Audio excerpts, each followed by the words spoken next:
Доброго дня усім! Раді, що ви знову доєднуєтеся до наших навчальних продуктів.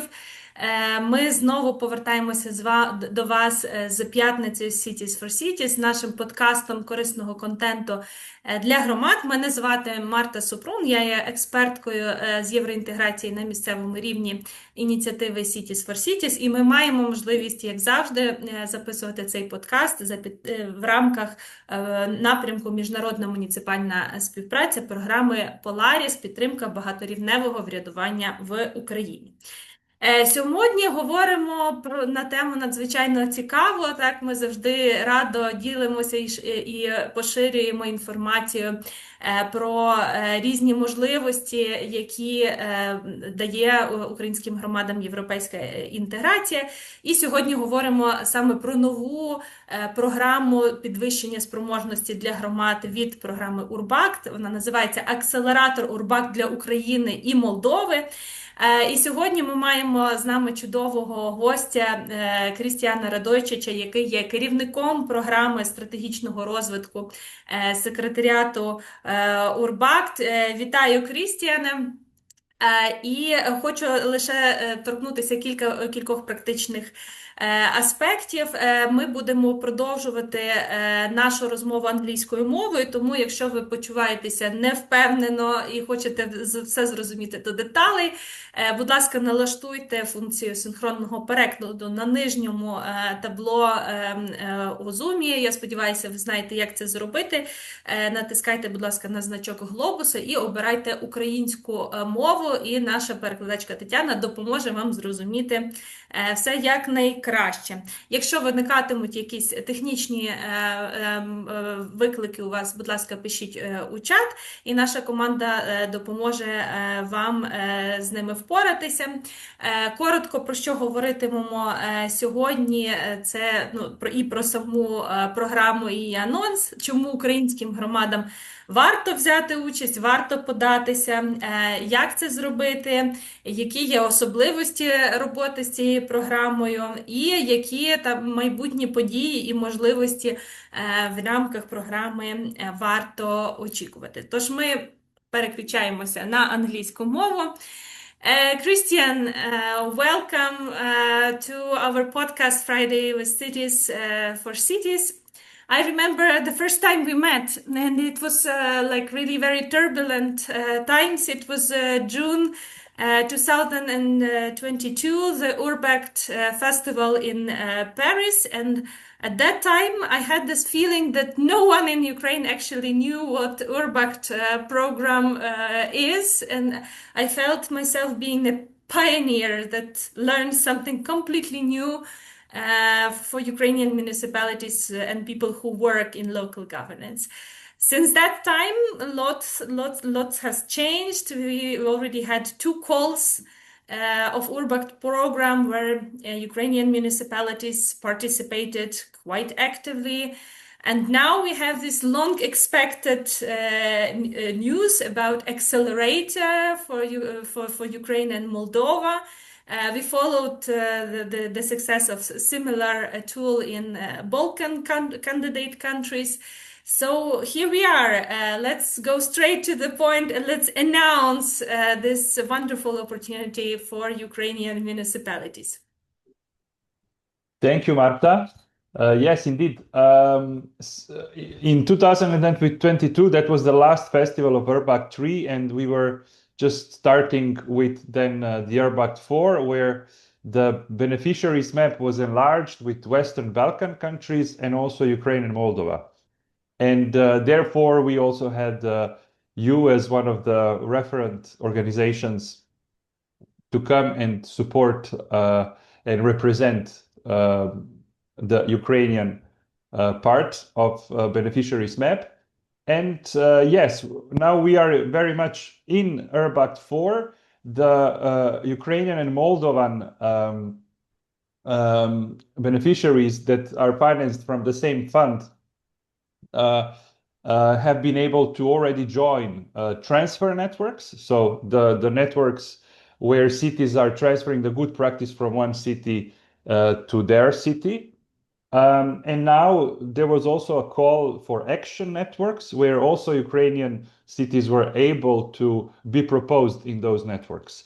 So we got a lot of interest in those two calls. There are already some Ukrainian cities involved in transfer networks, but we will also be happy to have them in action networks. But of course, this involvement in the networks is competitive, and therefore there's less cities that can be involved at the same time from Ukraine and Moldova. Therefore, we have envisaged this bespoke, tailor-made learning program, which we call Accelerator, where more cities can benefit from the package of support provided from URBACT. Do you want me now to just explain a bit about what URBACT is, or? Yes, absolutely. Because you mentioned transfer network, so it seems like we have lots of networks inside URBACT program, and just maybe for those who have not followed us before and our promotional activities and the activities of the program per se, maybe you could just give a general overview of what the URBACT program is in principle and how does it work in practice? Yes, okay. So I will try to give a snapshot quickly. So URBACT is a territorial cooperation program. So that is targeting cities. So we are the only European cooperation program that works with cities. Of course, there are other initiatives as well for cities in Europe, but for cooperation itself between the cities, we are the only one, and we are there since 2002, so 24 years already. So we have already quite a lot of, let's say we have a tradition already and quite a big alumni already of cities that have went through the URBACT method, which is about putting in place integrated approach in a participatory way to design strategies, action plans, and how to deliver them as well in participatory way, and that they are delivered and let's say make the impact that is sustainable or has a long-term impact, positive impact on urban environment.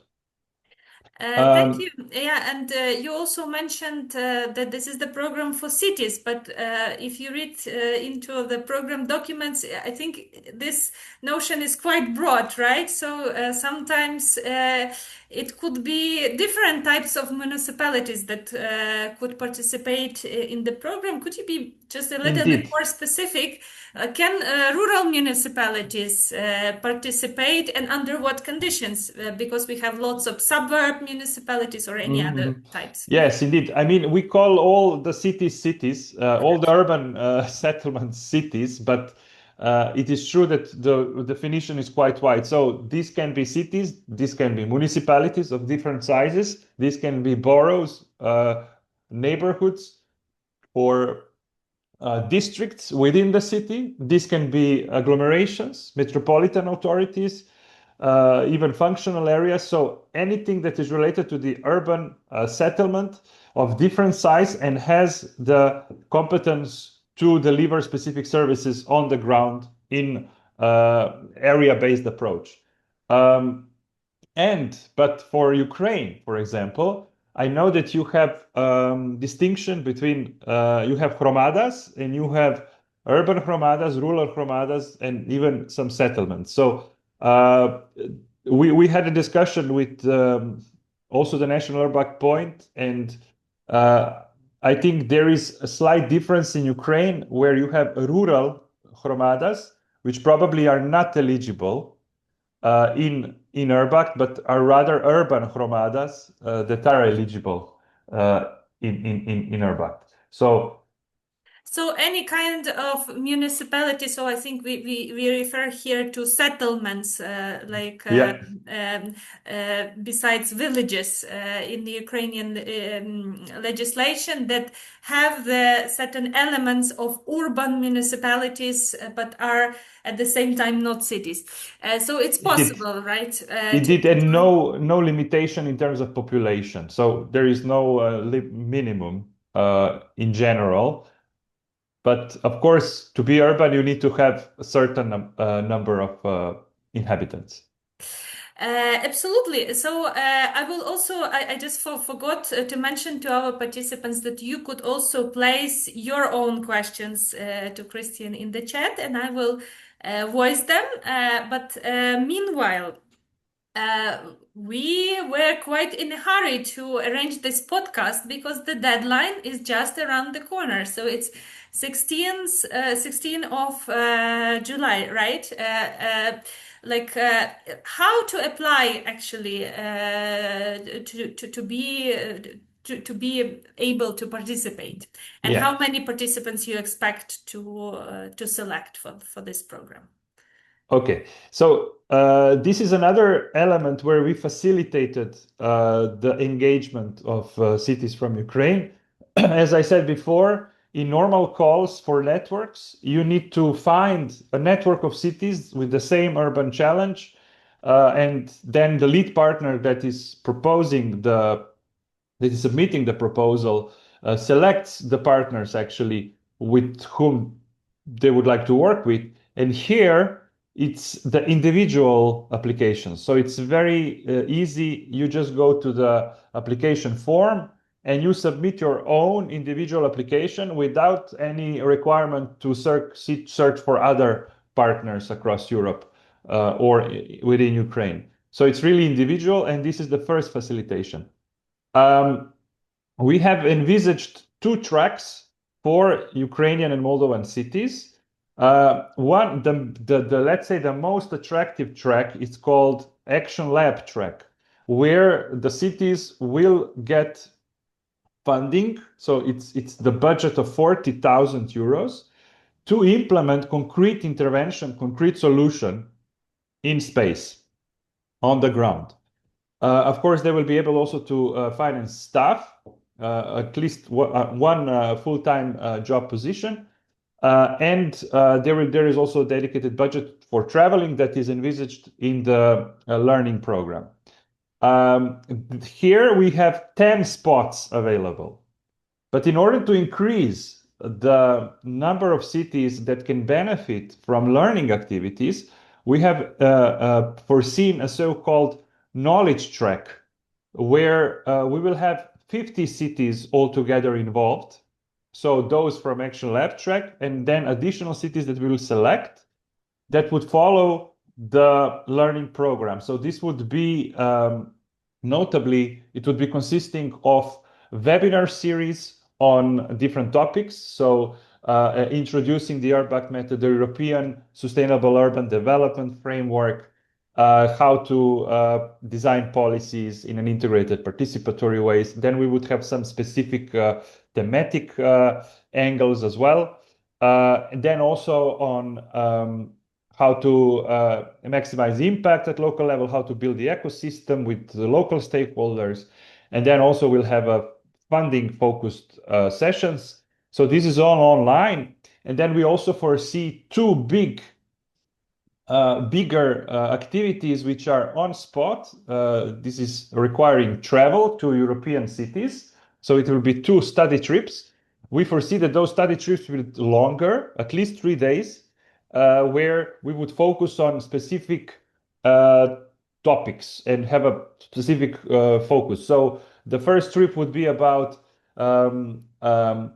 revitalization and let's say reconstruction in the Ukrainian context, but revitalization as such, because there are a lot of experience from European cities focusing on revitalizing, regenerating neighborhoods, and of course the overall sustainable urban development framework in Europe, how this works and how the projects are being done. And then the second one is more focused on specific needs of Ukrainian cities, which is about resilience and crisis management. And maybe crisis management can be also called preparedness. Preparedness is something that maybe European Union is looking into in the future, but maybe we can mention this more in details there. So these are the two main events. And then we also envisage to have a national level, let's say, a meeting with all cities involved in URBACT, but even in other programs to meet, to network, but also to meet other authorities and just to build the community inside the country, which is very important as well to meet. And we will have also a national URBACT point that will help us with organizing this. Thank you, Christian, for such a yeah. So you want to sorry, just the third track all together. The cherry on the top is the mentorship from European cities. So we will select up to 10 cities from European Union that will provide direct support, coaching to the cities from Ukraine. So this will be happening online. They will be meeting them also at those study trips. And those, notably those in the action lab track, they will have, let's say, permanent coaching from their side. And also there is a possibility to have a staff visit in those, in the city that would be coaching specific Ukrainian cities. So having staff exchange, again, another travel then. Thank you, Christian. Just not to put the questions in our chat in the long queue, and just to motivate others to place their questions as well.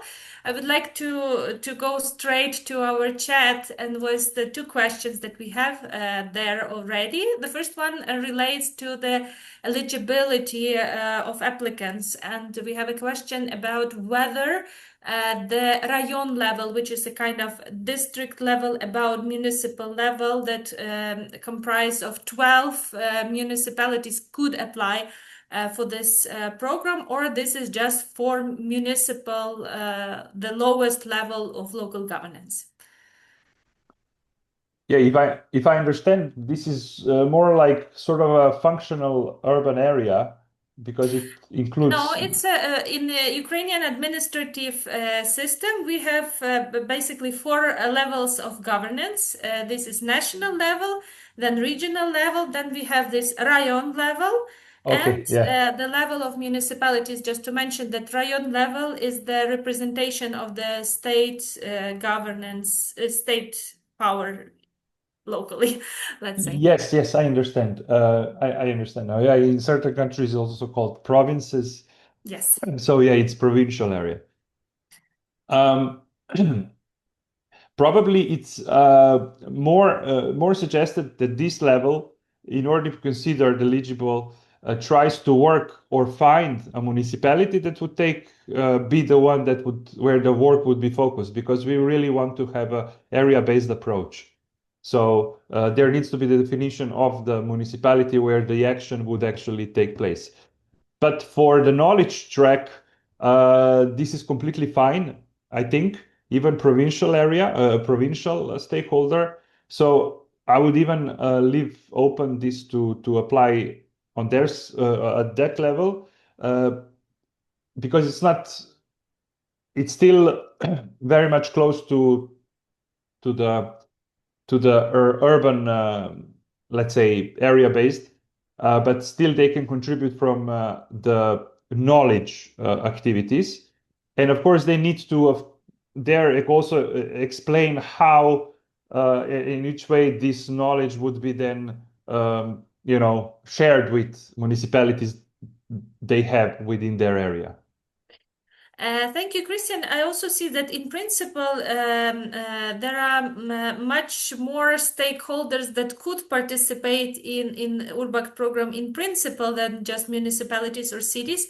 But of course, there are always special conditions for that. So we have lots of local associations of local governance that operate on specific territory. For instance, if the municipalities work together on, let's say, some certain touristic route or any like common challenge they have, or we can also have the local development agencies that are created for the cluster of municipalities, or and NGOs that work very closely. So is it in principle possible for such entities to apply for this call as well, or this is strictly for municipalities, and these kind of organizations could apply to other calls or within URBACT program?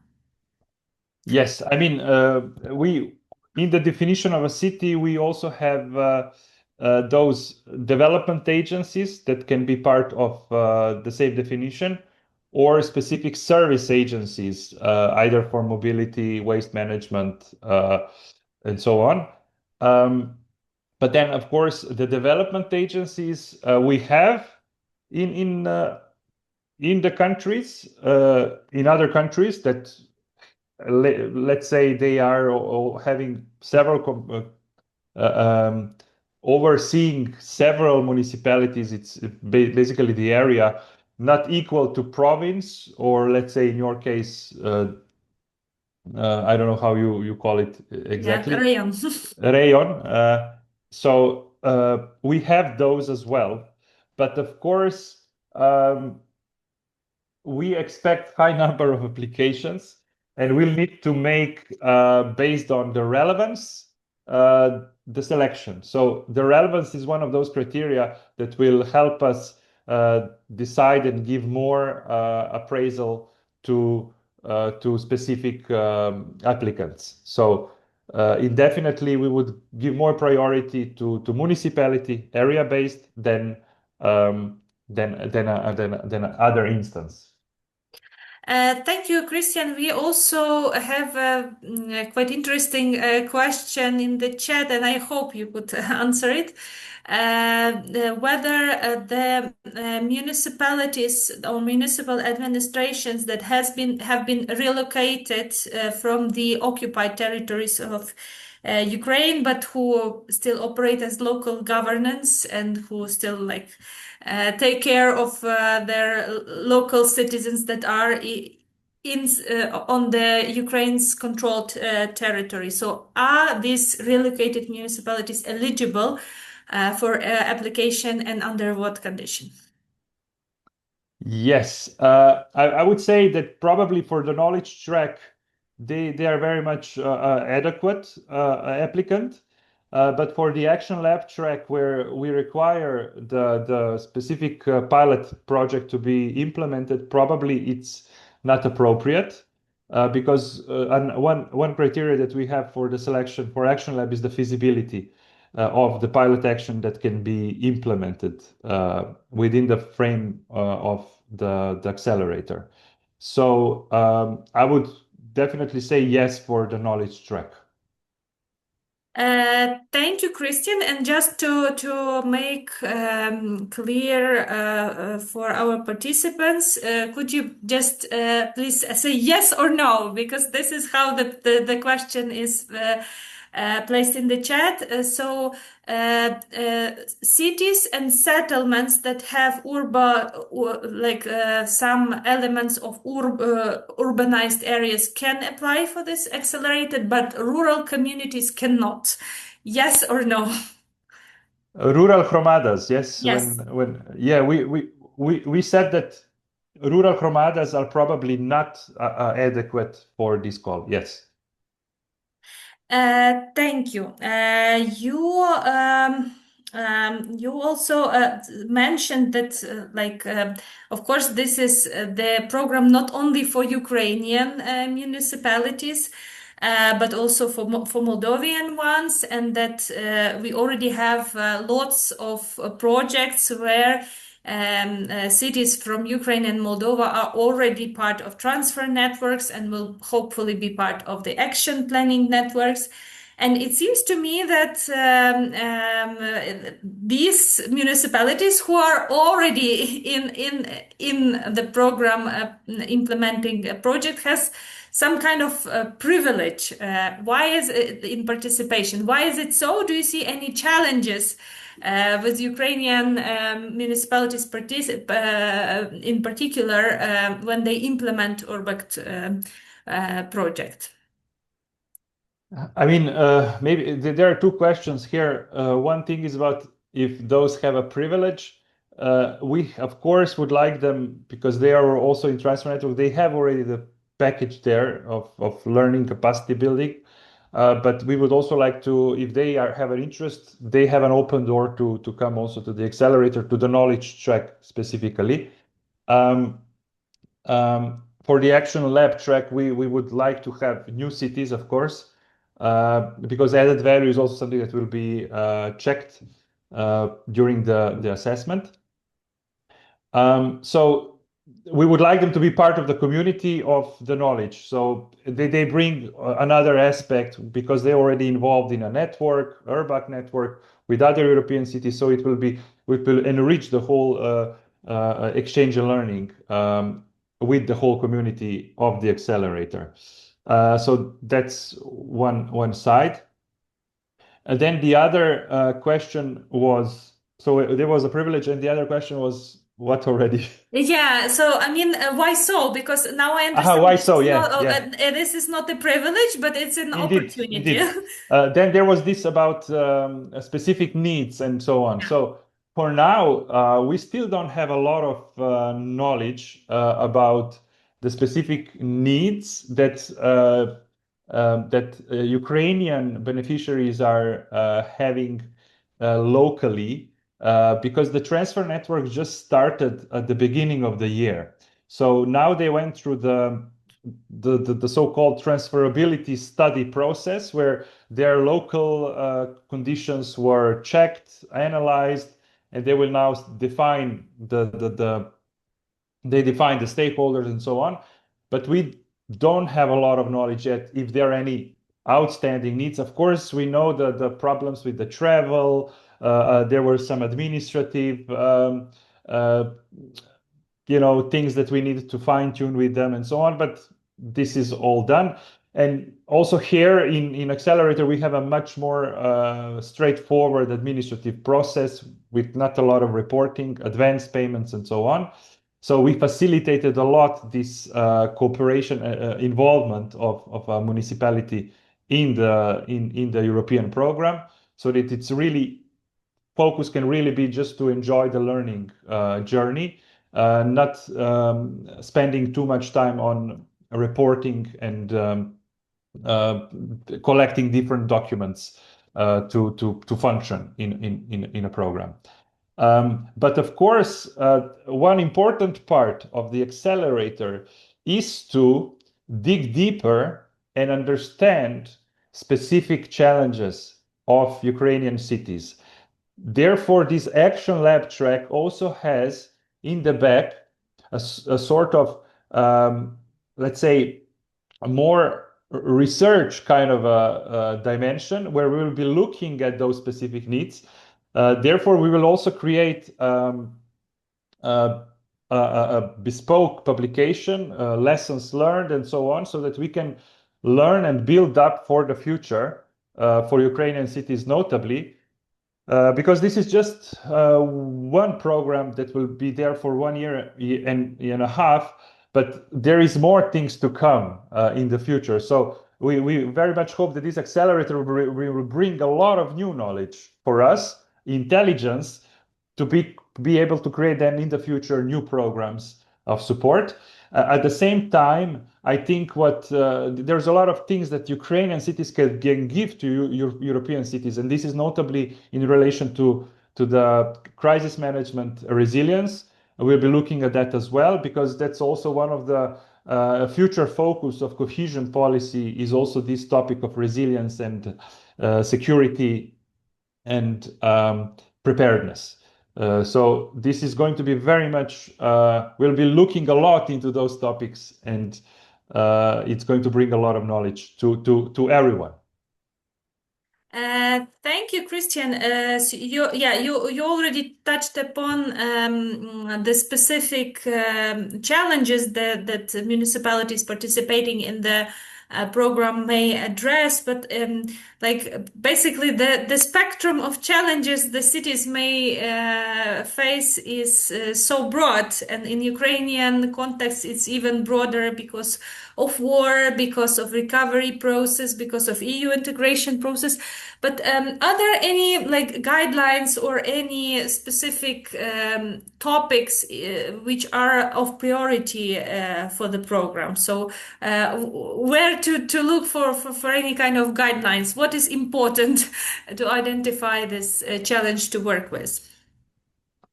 Yeah, I mean, here we are probably more focusing now on Action Lab track where they will be implementing. We are a program that is always open to all the topics. That's notably when we have call for networks, because we would like to get a bottom-up understanding of what is happening in cities. So they bring their own topic, and that's why we don't want to influence, let's say, the topics. In the let's say accelerator for Western Balkans, we have defined 4 topics because those topics were really obvious when we did the analysis of different specific challenges in urban areas. Here in this accelerator, we have the focus of the topic, which is recovery, revitalization, resilience, and crisis management. So these are more cross-cutting topics, but of course, a lot of things can fit in terms of urban challenges. It can be related to mobility, accessibility. It can be related to inclusive spaces for public spaces in the parks, public spaces in general. It can be something related to specific crisis management services like fire departments, in the city, how to manage this. Does anything need to be done in this regard? We are open here because we don't, there's probably topics that we cannot just say, this is the right topic for you, but it needs to be related to the area-based local need. And that's why we are open to any kind of topic that fits in this resilience, recovery, revitalization, cross-cutting, or let's say umbrella kind of topics. Thank you. And so the 10 municipalities will be actually able in the end to implement some small scale actions based on the policies, local policies they develop as part of Accelerator. Could you please a few examples of what that could be? Because what could it be? Just some small kind of infrastructure or equipment or kind of local action, other type of local action. So what do you expect to be financed as part of this small scale funding that comes from the program? Yes, I mean, let's say if out of those 40,000 euros, there's around 20,000 that at least 20,000 euros that will be able, that the municipality will be able to invest or to use to design and to finance a specific solution, intervention in space. In the accelerator, let's say we have some interesting examples that probably can be related to this context as well here. For example, one city is focusing on mobility, but they have focused on accessibility in general for people with disabilities. So let's say they have an area where they have, let's say, stairs, but they did not have a ramp for wheelchairs. So they focused on those specific spots in the city where there are no ramps for people in wheelchairs. So that's a very concrete solution they did. But of course, all behind goes, there's also campaign. They put together different stakeholders to then try to scale up again a bit also and put that in the city planning as well. not to forget about making ramps, next time we do something, a new urban design. Another thing is, let's say, the parks, sensory parks. These are very interesting intervention for kids, for elderly, also people with disabilities, and then activities around that, where they can create a park, but they can also create activities where with planting of trees, with specific equipment that is adjusted to specific population. And this is another example.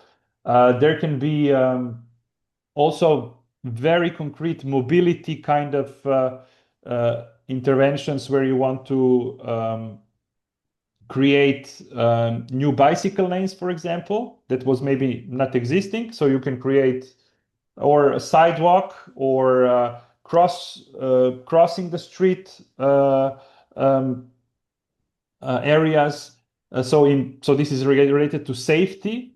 So yeah, I mean, it's important just to imagine the scale that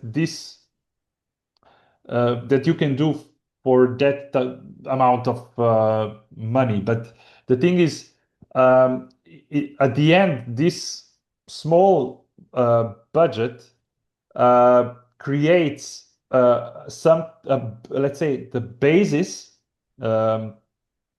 for the future. So it will enable you to activate local stakeholders, citizens, private actors, NGOs to work together. So you will be building the local ecosystem of actors. You will deliver that together. You will test relationship. You will build relationship around that, and then you will create an ecosystem that is ready for maybe a bigger kind of investment in the future, and ready to be for some kind of other funding that will be available in the future for that specific topic, let's say mobility or inclusive public spaces. Yes, and for Ukrainian municipalities, very often the issue of co-financing or pre-financing of projects arise because we have lower income in times of war, lower local tax income. And what are actually the financial obligations for the Ukrainian municipalities who will participate in the program? Are they similar to regular URBACT projects, or there are something in specific in this program? Yeah, there's very much something specific in this program. It's very different for Action Lab track, notably because knowledge track, we are covering the travel and accommodation expenses for the trips, and online doesn't require any financing activities, no online activities. For Action Lab, we'll have a draft budget framework where we envisage advance payment. So there will be 20% advance payment, 50% payment at midpoint, and then at the end 30% that will be paid after the finish, after the end of the project. And there is 5% co-financing from municipality. So this co-financing, it's very low in comparison to standard European cooperation co-financing rates, where these are 30, 25, 20, minimum is 20 until now, that I know from URBACT. But here it's only 5%. And these 5% are really flexible in the way how they can be spent. They can be spent for staff working hours, or they can be spent just as a contribution for specific costs that will occur during the project. So it's only 5% of co-financing. But is there also like a pre-financing that you have to spend some resources for actions, and then report and get reimbursed? So what's the financial mechanism? Yeah, I believe we have, so there is 20% advance that will be paid at the beginning. So this will enable cities to finance the first activities, first trip, travel, but also to find a staff and to finance the staff. Then we'll have at midpoint the 50%, which will again be able to have enough resources to finance ongoing activities. But then this is our requirement. We cannot give money in advance. So we have the 30% that are left will be paid at the end of the project. So at some point in time, there will be this timing period where cities will probably need to advance some money and then get it back within a few months. So it's a few months difference for this. Yeah, this is how it is foreseen. Yeah.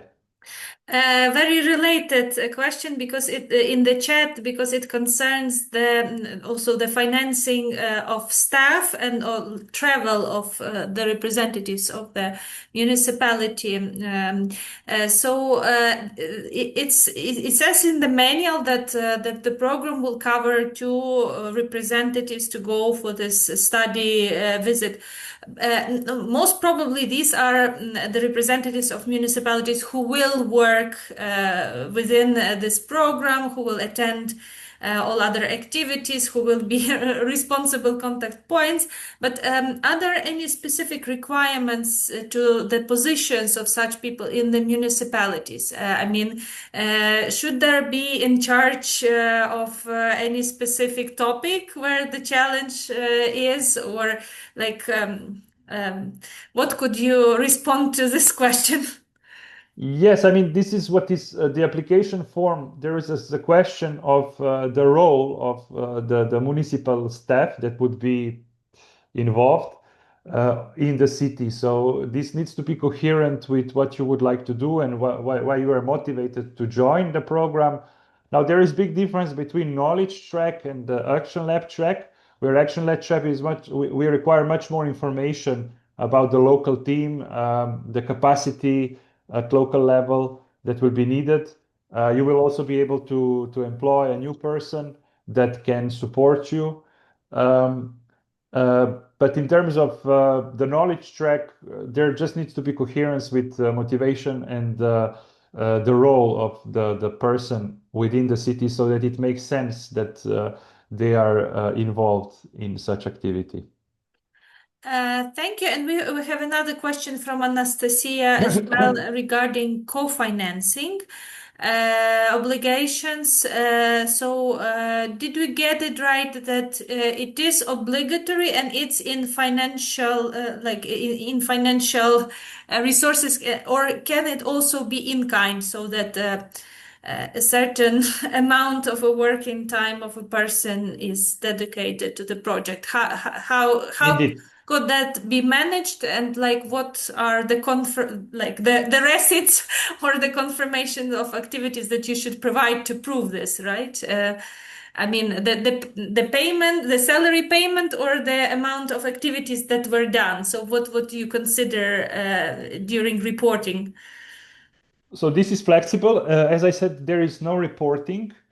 These are draft budgets. We will set this together at the beginning of the project. We have the 2 months at the beginning to fine-tune the administrative and budget framework for all the cities. So in kind is possible. Of course, they will be able to, at the beginning of the project, they will need to provide a salary of the person, and then they will say this person will be involved 10% or 20%, and then this corresponds to the co-financing that they have. So this is completely possible, or they have a choice just to have other types of co-financing for activities. So these are then, they will need to keep, of course, track of invoices, the procurement rules that they have locally, its local procurement rules, when they will be purchasing different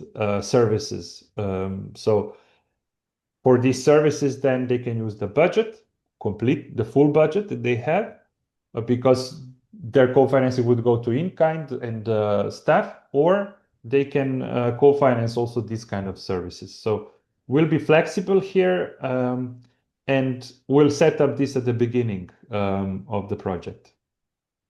And we have another question related to budgets. So local municipalities are very concrete people who think in terms of budgets, right? So what's Indeed. the ratio of administrative and other costs in the budget? Do you expect any kind of balance between the split of the budget between administrative, travel, and action costs? Yes, this is indicated in the call. We have, out of 40,000 euros, 10,000 euros is foreseen for, so up to 10,000 euros is foreseen for staff, so financing the staff over the 15 months period at least. I think we have put there approximate then for the travel and the activity, the financing of local activities, so the action labs and the pilot intervention pilot project. So it's 23,000 euros for that and 7,000 for travel. But we did not put the fixed amount there. These are proportions of what we estimate. And yeah, this is what we also then expect to have. But of course, there is flexibility. If the less travel expenses will happen, let's say 5,000 euros, then the remaining will be able to be spent for the pilot action. Thank you. We also mentioned that relocated municipalities from occupied territories are welcome to this knowledge track, but will not be actually able to implement these small scale interventions. But we also have other types of municipalities in Ukraine because of war. Yeah, we have municipalities that are quite close to the front line, let's say like 20, 70 kilometers. Are they, but of course, the distance may vary, but the situation and the situation may vary even within these kilometers. Somewhere it might be a bit more safe, somewhere more dangerous. Do you expect applications from municipalities that are really close to the front line? Because these are definitely those who require recovery most. Yeah, as I said, feasibility is going to be also assessed. Of course, we understand that we are also in a war situation, so this is not a normal situation, but we'll still need to assess this in a proper way. So we need to assess the risks that are there. If the municipality thinks that they will be able to implement the project in a proper way. That's one thing, but we also envisage specific expertise support. So we need to think about safety of, let's say, experts that would an expert that would maybe come and visit them locally.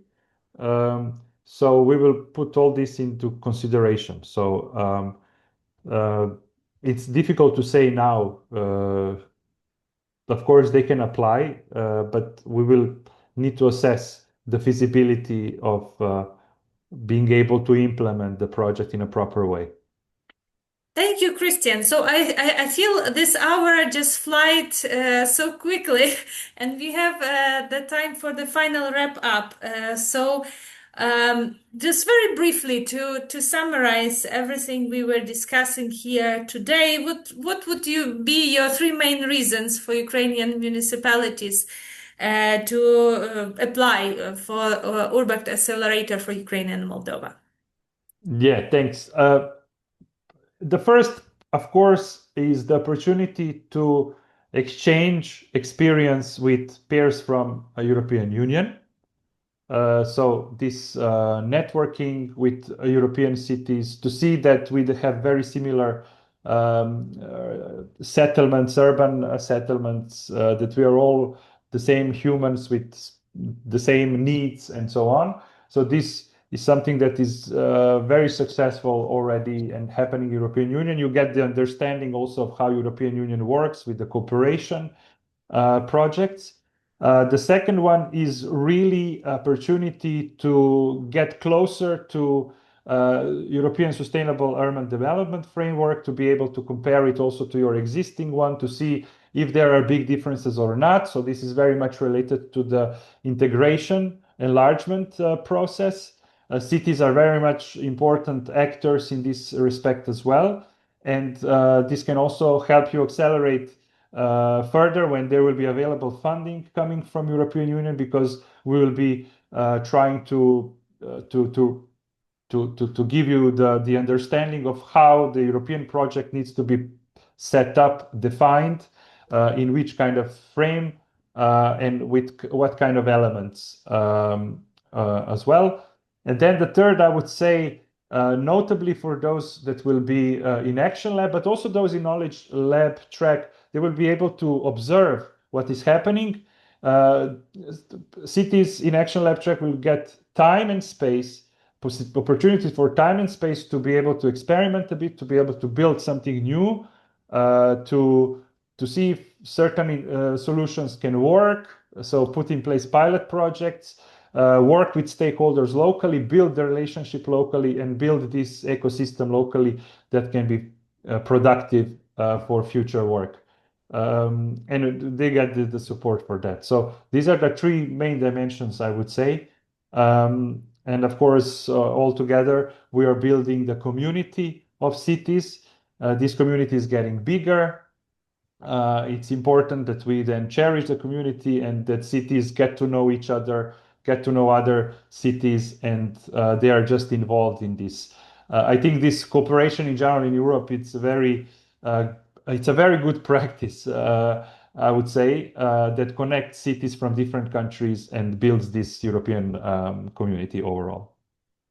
Thank you, Christian, and thanks from our participants in the chat who enjoyed that you joined us today and shared more insights on the ongoing call for URBACT Accelerator for Ukraine and Moldova. Unfortunately, we don't have many more time for questions, but if you place them in the chat now, we will write to Christian them all in the email, and we will come up to you with the follow-up publication and newsletter, and we'll try to answer any other questions if there are still questions remained.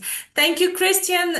Дякую нашим учасникам сьогодні. Дякую, що так численно долучилися сьогодні до подкасту «П'ятниця Cities4Cities», яку ми маємо можливість організовувати для вас в рамках ініціативи Cities4Cities, яка імплементує напрям міжнародне муніципальне співробітництво програми Polaris в Україні. Слідкуйте за нашими новими анонсами. Ми будемо регулярно повертатися до вас з новим корисним контентом для громад. Спокійного, мирного дня вам попереду і гарних вихідних. До зустрічі, до зв'язку.